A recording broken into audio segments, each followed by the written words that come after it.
चला तर आज बनवूया एकदम रेस्टॉरंट स्टाईल पावभाजी।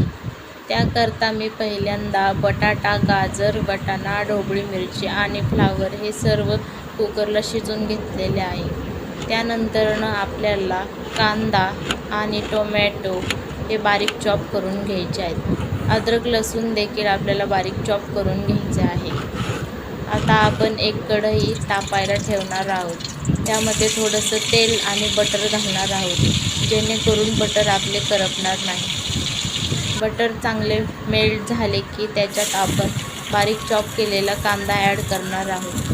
कांदा चांगला आपल्याला परतून घ्यायचा आहे। आता हे पहा, भाज्या देखील आपल्याला शिजून झालेल्या आहेत। आता आपण त्या छान मॅश करून घेणार आहोत। हे पहा, भाज्या छान मॅश करून झालेल्या आहेत। आता कांदा देखील आपला परतलेला आहे।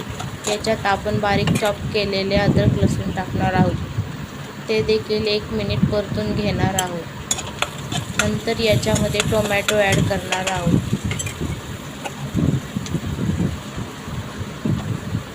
टोमॅटो देखील आपल्याला छान परतून घ्यायचा आहे, मऊ होईपर्यंत शिजवून घ्यायचा आहे।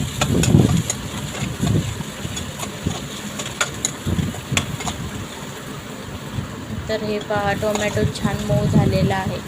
आता याच्यात आपण लाल तिखट पावडर आणि थोडा खाण्याचा कलर टाकणार आहोत। थोडंसं चवीपुरतं मीठ देखील घालणार आहोत। आता हे सर्व मिश्रण छान एकजीव करून घेणार आहोत। आता याच्यामध्ये रेडीमेड पावभाजी मसाला टाकणार आहोत। तुम्हाला हवं असल्यास तुम्ही कोणत्याही ब्रँडचा पावभाजी मसाला घेऊ शकता। आता याच्यात आपण मॅश केलेल्या भाज्या घालणार आहोत। सर्व भाज्या आपल्याला याच्यात घालून घ्यायच्या आहेत।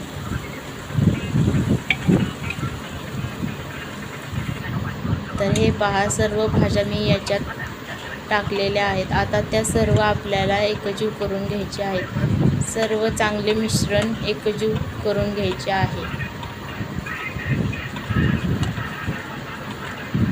आता हे पहा, सर्व एकजीव झालेले आहे। भाजीला किती सुरेख कलर यायला लागलेला आहे।